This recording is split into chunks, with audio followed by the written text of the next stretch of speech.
Shalom, selamat pagi, happy weekend buat saudara-saudari yang terkasih semua. Kita udah masuk mau minggu ke-4 Passion ya. Sekarang kita udah minggu ke-3 Passion. Di akhir minggu ini kita akan mendengarkan renungan dari Efesus 2 ayat 1-10 dengan tema kebebasan yang sejati, menemukan kebebasan dalam Tuhan. Sebelumnya kita mari bersatu dalam doa.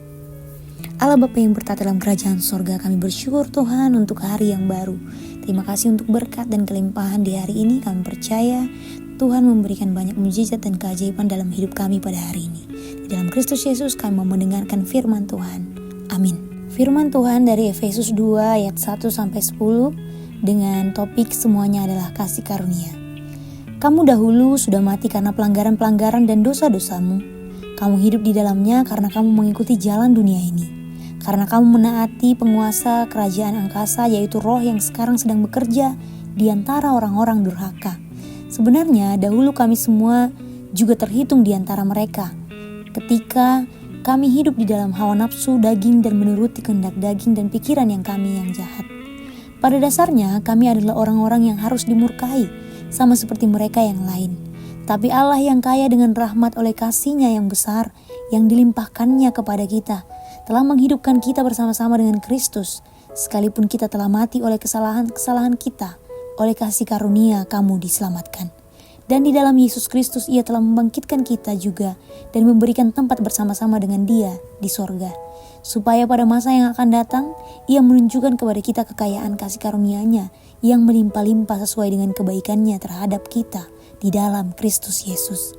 Sebab karena kasih karunia kamu diselamatkan oleh iman. Itu bukan hasil usahamu, tetapi pemberian Allah. Itu bukan hasil pekerjaanmu.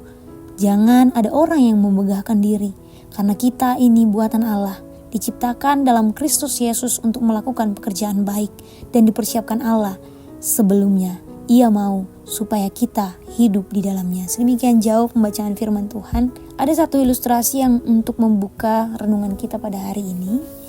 Bayangkan Anda berada di tengah badai laut yang ganas. Ombak yang tinggi, angin yang kencang, membuat perahu Anda terombang-ambing tanpa arah. Anda merasa tidak berdaya dan takut akan tenggelam. Namun tiba-tiba muncul sebuah kapal penyelamat yang kuat dan stabil. Kapal itu mendekati perahu Anda dan menawarkan tangan pertolongan. Dengan bantuan awak kapal, Anda dapat naik ke atas kapal penyelamat dan meninggalkan perahu yang rapuh. Maka di dalam hidup ini kita sering merasa terjebak di dalam badai dosa yang mengancam untuk menenggelamkan kita. Kita merasa tidak berdaya dan takut akan konsekuensi dari dosa kita. Namun Tuhan adalah kapal penyelamat kita melalui iman.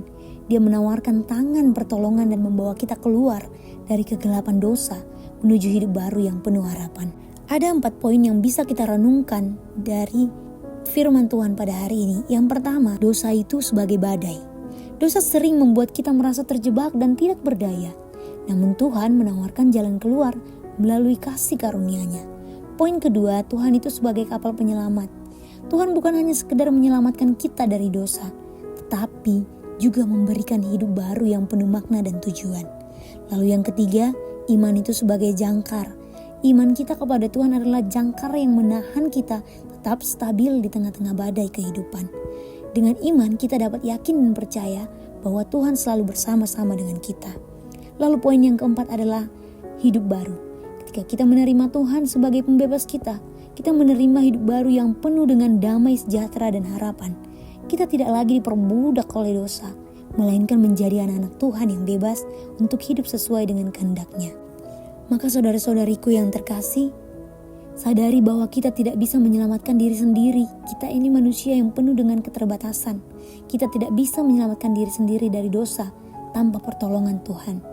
Lalu, mari kita berterima kasih akan kasih karunia Tuhan dengan iman dan percaya bahwa Dia dapat membebaskan kita dari dosa. Lalu yang terakhir, jalanilah hidup baru ini dengan penuh syukur dan taat pada kehendak Tuhan saja. Tuhan itu adalah pembebas kita dari dosa dan memberikan hidup baru melalui iman.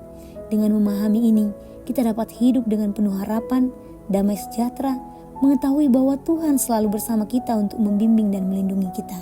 Selamat menikmati dan merenungi minggu-minggu Passionnya. Semoga saudara-saudari semua semakin didekatkan kepada Tuhan. Dalam Yesus kita mengakhiri renungan ini. Selamat beraktivitas. Shalom.